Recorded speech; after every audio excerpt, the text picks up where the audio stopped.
So இவ்வளோ விஷயங்கள் சொல்லியாச்சு. இன்ஃபேக்ட் இப்போ நான் சொன்ன விஷயத்தை எல்லாத்தையும் உங்களுக்கு பிடிச்சிருந்தாலும் சரி இல்லை பிடிக்காட்டியும் சரி, நீங்கள் தெரிஞ்சோ தெரியாமலையோ இதை நீங்கள் ஆல்ரெடி செஞ்சுட்டு தான் இருக்கீங்க. இப்போ இவ்வளோ நேரம் இதெல்லாம் பேசுனது எதுக்காக? டிரான்ஸ் இந்தியா பிஸ்னஸை சின்சியராக செய்யுங்கன்னு சொல்கிறதுக்கு தான் இந்த விளக்கங்கள்லாம் கொடுத்துட்டு இருக்கோம். இப்போ இது நான் சொன்ன இவ்வளோ நேரம் நான் பேசுனதில் உங்களுக்கு எங்காச்சும் இது அவ்வளோ சரியான படலை, பார்க்கலாம், யோசிச்சு செய்யலாம் அப்படின்னால உங்கள் மனசில் நினச்சிட்டு இருந்தீங்கன்னா உங்களுக்கு நான் புரிய வைக்கிறேன். இது உங்களுக்கு புரிஞ்சிருந்தாலும் சரி புரியாட்டியும் சரி, நான் என்ன செய்ய சொல்கிறேனோ அதை நீங்கள் செய்ய மறுத்தா ஆல்ரெடி நீங்கள் இதை செஞ்சுக்கிட்டு தான் இருக்கீங்க. எங்கேன்னு கேட்குறீங்களா? இன்றைக்கி ஸ்ரீதேவி டெக்ஸ்டைல்ஸில் போய் துணி எடுத்துகிட்டு துணி கடை நல்லா இருக்குது, நல்ல சர்வீஸ் கொடுத்தான், துணி நல்லா இருக்குது, விலை கம்மியாக இருக்குதுன்னு அடுத்தவங்க கிட்ட போய் சொன்னது நம்ம தான். இன்னைக்கு அந்த துணி கடைக்காரங்க கோடீஸ்வரங்க ஆகிட்டாங்க. கரெக்டுங்களா? நூறடி ரோட்டில், கிராஸ்கட் ரோட்டில் பூராமே அவங்க இடம் தான். எனக்கு ரொம்ப தெரிஞ்சவங்கனால நான் அவங்க பேர் அடிக்கடி யூஸ் பண்ணிட்டு இருக்கேன். அவங்க இதை பார்த்தா கூட மேலே கேஸ் எல்லாம் போட மாட்டாங்க, ரொம்ப ஃபேமிலி ஃப்ரெண்ட்ஸ், அதனால் ஒன்றும் பிரச்சனை இல்லை. சரிங்களா? இன்றைக்கி ரஜினிகாந்த் எப்படி சூப்பர் ஸ்டார் ஆனார்னு நினைக்கிறீங்க? அவர் நல்லா ஸ்டைல் பண்ணுறாரு அப்படின்னு சொல்லி நீங்களும் நானும் சொன்னனால தான். கரெக்ட் தானே? ரஜினிகாந்த் நடித்தா படம் ஓடிருன்னு நினைக்கிறீங்களா நீங்கள்? பாபா ஓடணும் இல்லை, ரஜினிகாந்த் தான் நடித்தார், ஏன் ஓடல? ரஜினிகாந்த் நடித்தா படம் ஓடாது. ரஜினிகாந்த் நடித்த படம் நல்லா இருக்குன்னு நானும் நீங்களும் வாயை திறந்து சொன்னா தான் அந்த படம் ஓடும். கரெக்டாக இல்லையா? ஜெயலலிதாமா ஏங்க சாகர வரைக்கும் சிஎம்மாவே இருந்து செத்தாங்க?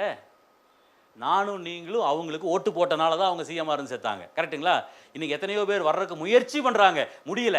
ஏன்? நம்ம முடிவு பண்ணால் தான் முடியும், நம்ம நினச்சாதான் நடக்கும். அப்போ மக்களாகிய நாம் யாருடைய பேரை வாயில் உச்சரிக்கிறோமோ, அது நிறுவனமாக இருக்கலாம், தனிநபராக இருக்கலாம், யாராக வேணா இருக்கலாம், யாருடைய பெயரை மக்கள் வாயில் உச்சரிக்கிறார்களோ அவர்கள் வாழ்க்கையில் வெற்றி பெறுவதை யாராலும் தடுக்க முடியாது. இப்போ இவ்வளோ நேரம் இங்கே என்ன சொல்லிட்டு இருக்கோம் நினைக்கிறீங்க? டிரான்ஸ் இந்தியா உச்சரிங்கன்னு சொல்கிறோம், டிரான்ஸ் இந்தியா வியாபாரத்தை உச்சரிங்கன்னு சொல்கிறோம், டிரான்ஸ் இந்தியா பிஸ்னஸ் உச்சரிங்கன்னு சொல்கிறோம், டிரான்ஸ் இந்தியா ப்ராடக்ட்ஸை உச்சரிங்கன்னு சொல்கிறோம். கண்டிப்பாக நீங்கள் வாயில் உச்சரிக்கும் பொழுது எப்படி ரஜினிகாந்த் சூப்பர் ஸ்டார் ஆனாரோ, எப்படி கமலஹாசன் உலக நாயகன் ஆனாரோ, எப்படி சிஎம் ஆனாங்களோ, எப்படி பிஎம் ஆனாங்களோ, எப்படி தொழிலதிபர்கள் ஜெயிச்சாங்களோ, அதே மாதிரி டிரான்ஸ் இந்தியாவும் ஜெயிக்கும். மாற்றமே இல்லை. இருங்க, அவசரப்படாது. அதே மாதிரி டிரான்ஸ் இந்தியாவும் ஜெயிக்கும், மாற்றமே இல்லை.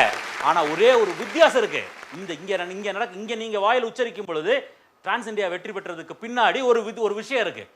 அது என்னன்னு கேட்டிங்கன்னா, ரஜினிகாந்த் நீங்கள்லாம் நம்ம எல்லாம் வாயை திறந்து சொன்னோம் super star super star super ஸ்டார்னு. அவர் சூப்பர் ஸ்டார் ஆனாரு, அவர் ஜெயிச்சாரு, அவரு கோடி கோடியாக சம்பாரிச்சாரு. சொன்ன நம்ம என்னானோ? ஸ்ரீதேவி டெக்ஸ்டைல்ஸை பற்றி நம்ம பேசணும், அவங்க கோடீஸ்வரன் ஆனாங்க. ஜாய் லுகாஸை பற்றி நம்ம பேசணும், அவங்க கோடீஸ்வரன் ஆனாங்க. நம்ம என்னானோ? நம்ம அப்படியே தான் இருக்கோம். கரெக்டுங்களா? இதுதான் டிரான்ஸ் இந்தியாவுக்கும் மற்ற தொழிலுக்கும் உள்ள வித்தியாசம். இங்கே நீங்கள் டிரான்ஸ் இந்தியாவை பற்றி பேசி பாருங்க, டிரான்ஸ் இந்தியா உயரும், மாற்றம் இல்லை. ஆனா லட்சாதிபதிகளையும் கோடீஸ்வரர்களையும் உருவாக்கிட்டு டிரான்ஸ் இந்தியா உயரும். அதுதான் வித்தியாசம்.